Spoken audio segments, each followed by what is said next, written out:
Here we go with a follow-up video for the Mount the Coast S1.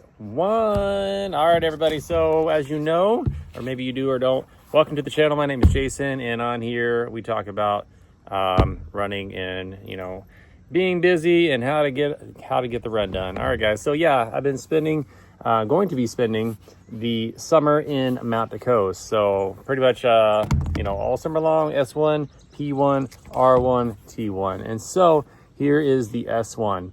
So what's going on? So I have been wearing to work and like all the dad life stuff, the P1 and the S1, and sort of kind of the T1. Okay. So because I consider this is their running, their everyday daily trainer type shoe. And my goal is to see how they hold up over the long haul. Okay. That being said, so what's going on here? It is a fairly high drop shoe, and my thoughts on it after being in it for I want to say 2 weeks now, like between that and the P1, that I do think that it runs a little. It might even be a little bit snug in the toes, everybody. That it might even run a little bit short. However, that feeling also could be from the fairly steep drop. I believe it's 10 millimeters. I don't feel that initially, and it's like towards the end of the day that I feel like, perhaps it might be plunging a little bit towards the front. And I'm thinking about that versus, say, the P1. Okay.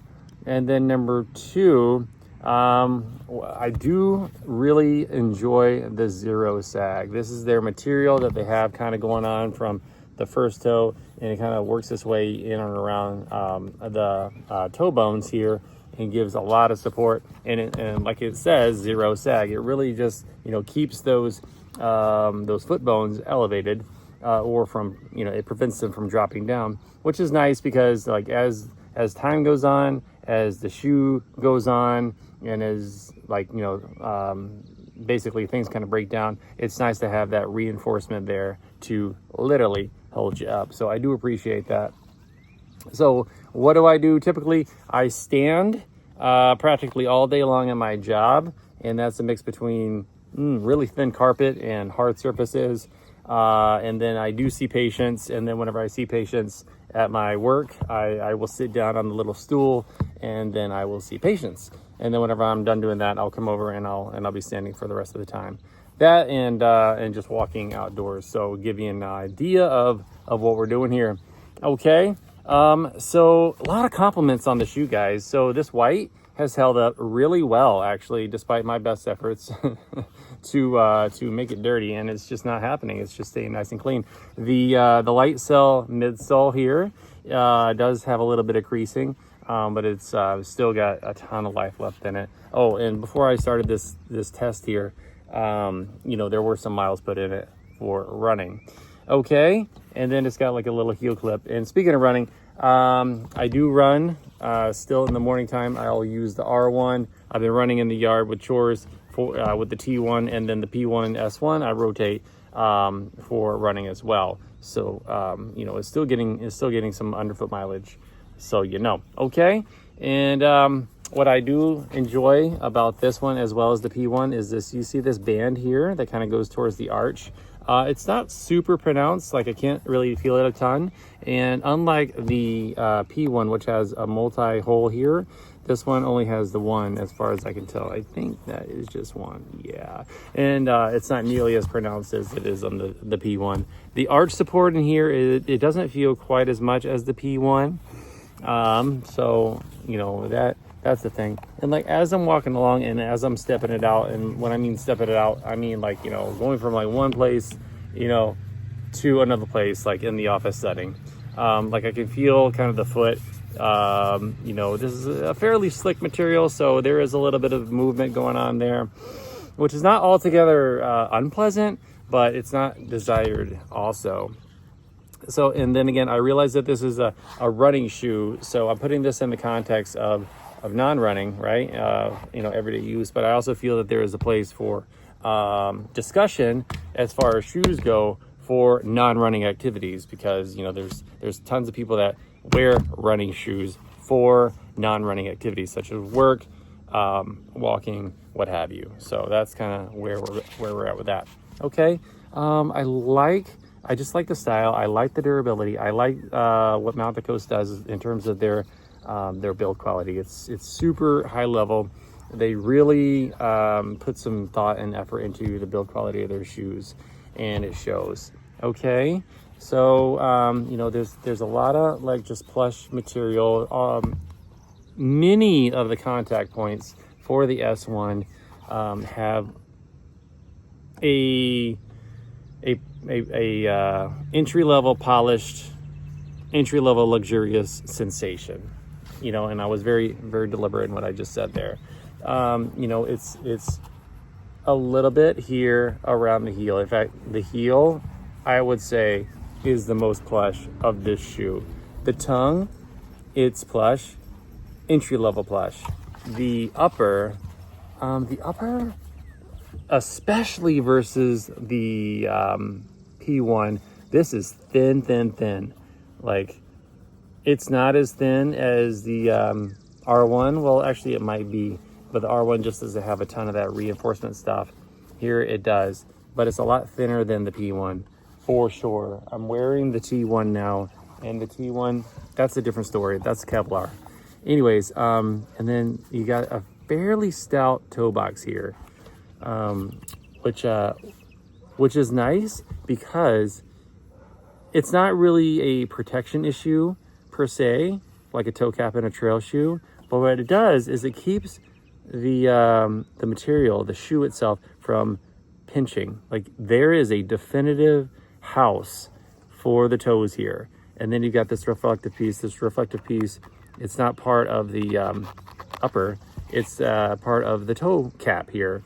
And it just serves, I feel, to keep the material away from the toes to create a definitive toe box for the shoe. How does the toe box feel? It feels quite roomy, okay? And I know I mentioned earlier that the foot might slide into the area here.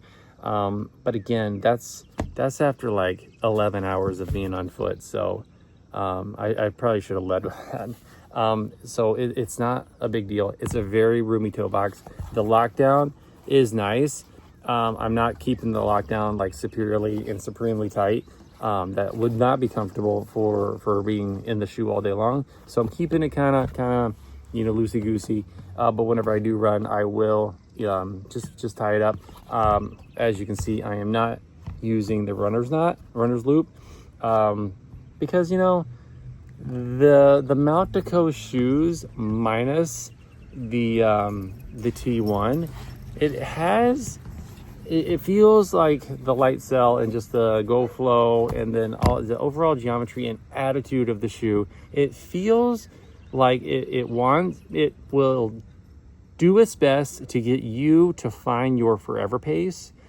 And if there's hassle and arguing back and forth, there's going to be kind of that figuring things out. But once we accept our forever pace, whatever that might be, and it might be up to the S1 and P1 and other shoes, even the R1, I'll throw that in there, to show us that, because this shoe is a set it and forget it shoe. The P1, the R1, the S1, set it and forget it. I look down and I am feeling good.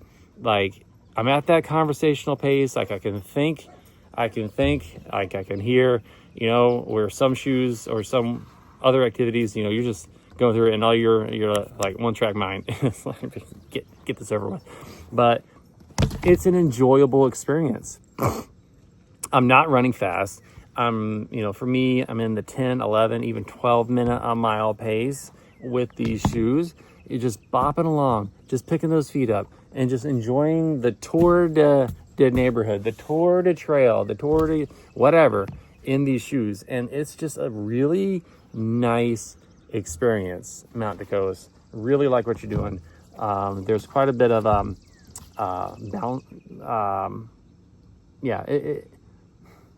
it's not bouncy like some of the other shoes out there, but it's got enough energy, like a broiling energy going on, that you can definitely tell that it's it's there for you. It's not a dead material at all. In fact, it's quite alive.